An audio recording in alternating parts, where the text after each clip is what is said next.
Councillor Blackie. Thank you, Mr. Chairman. If I may, I might indulge the committee in a similar length of time as Councillor Heseltine has.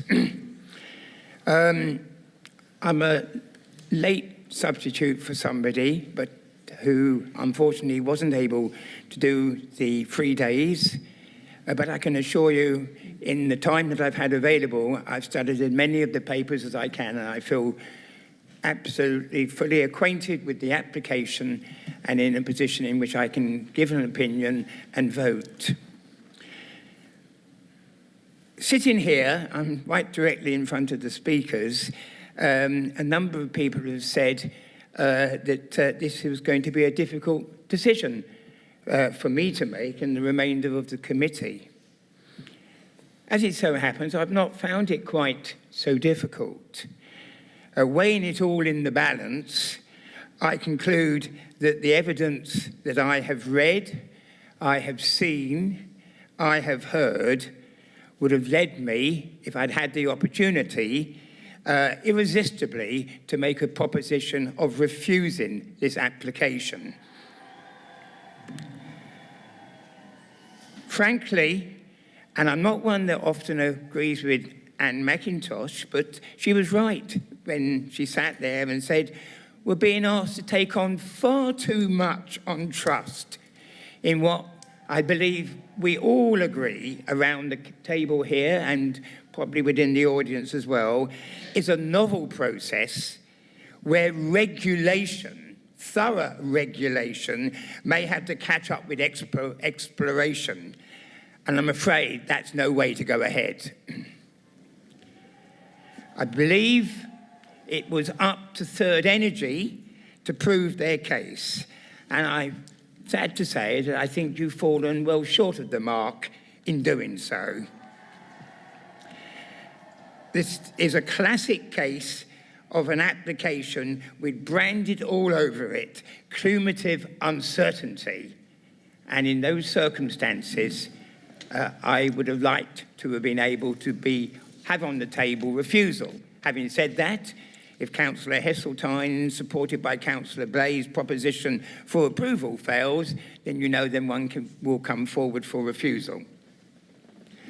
I've heard what the Chief Operating Manager, John Dewar, I believe his name was, said about 20 years' experience of producing gas in Rydell without problems.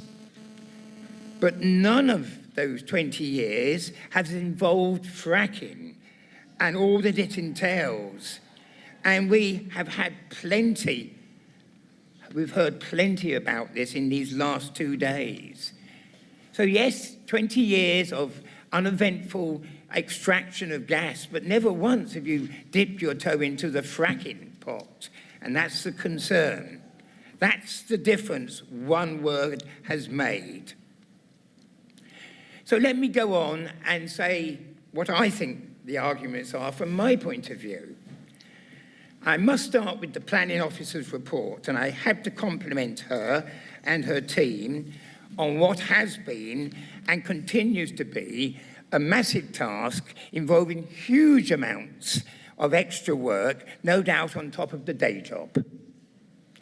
However, whilst recognising the huge effort that's been involved, this does not mean I can agree with what its content says or its recommendation, although, of course, I fully recognise she is entitled to her professional opinion.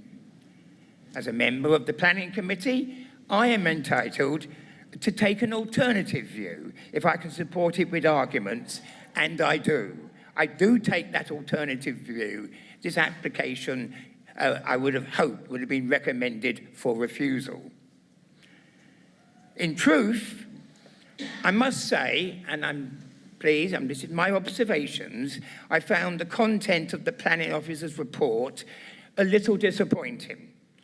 It appears that its conclusions rely far too heavily on the applicant's evidence, more so than I've seen in my 20-year career of being on 2 planning committees up in the Dales National Park and at Richmondshire. And having considered and decided, I would suggest about 3,500 planning applications. For example, I see that the applicants suggest their proposed operation will have neutral or slight impacts locally. I find that absolutely hard to believe. We've heard of 150 HGVs moving backwards and forwards, probably in the course of a couple of days. We've seen what will be, in my view, akin to Southampton docks built in that wonderful slice of countryside when they pile up the shipping containers.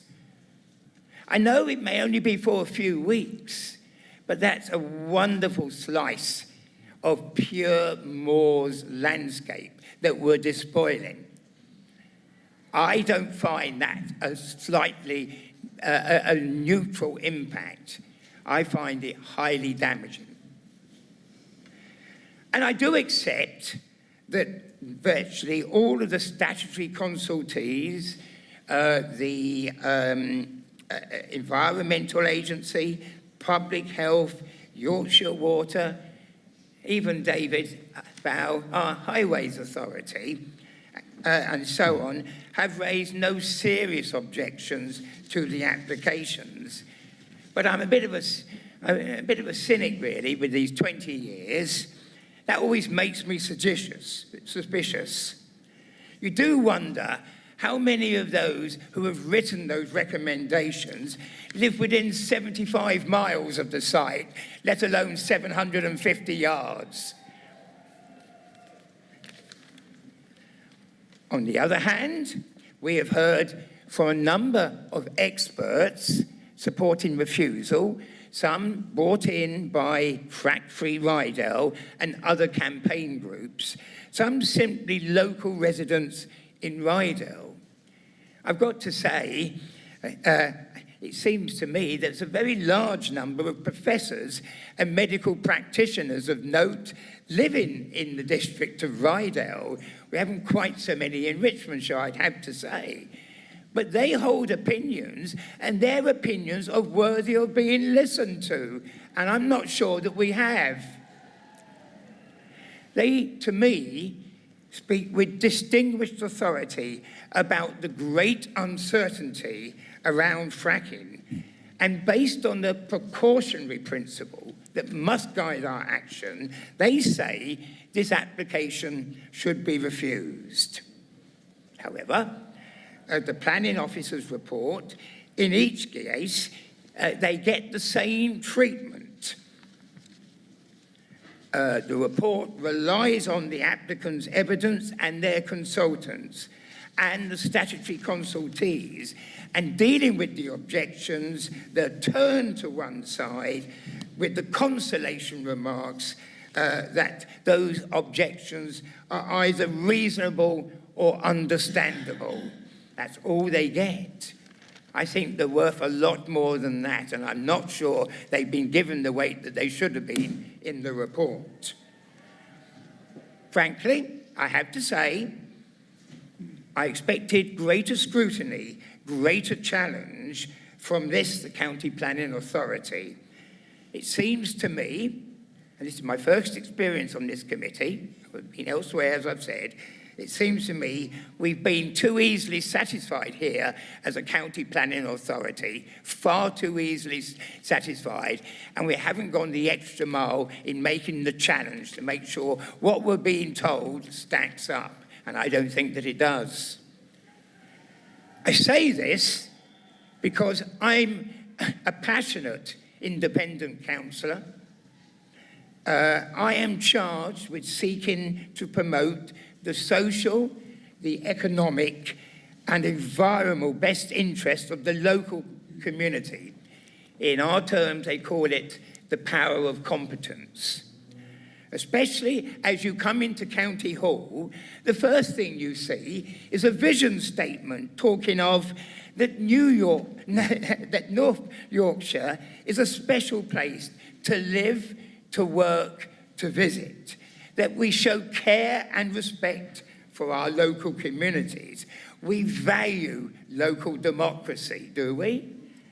I do not think these very noble community objectives have been taken into account in the report.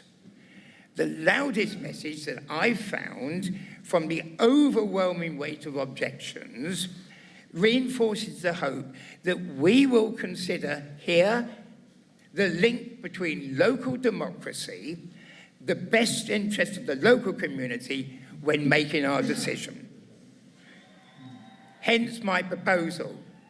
I do not think that we have. I think we put that vision statement to one side. The massive weight of objections, in my view, is a material consideration, particularly as they mostly refer to an adverse use of land. Now listen, I'm not going through all the conflicting viewpoints, but conflicts exist on all of them. Air quality, dust, water contamination, flowback concerns, impact on ecology and wildlife, transport movements, noise. I found that though there was less concerns about the impact on the health of the local community nearest to the site. That seems to be underplayed in the report. Dr. Tim Thornton, a GP of some 32 years standing in Rydell, and others hardly rate a mention in the report. However, we've heard that Holland and New York State, for example, have put a moratorium on fracking mainly because of their health concerns. Surely they're worth something more than they've received in our assessment of the application. Just bear with me a minute, please. I must have a drink of water.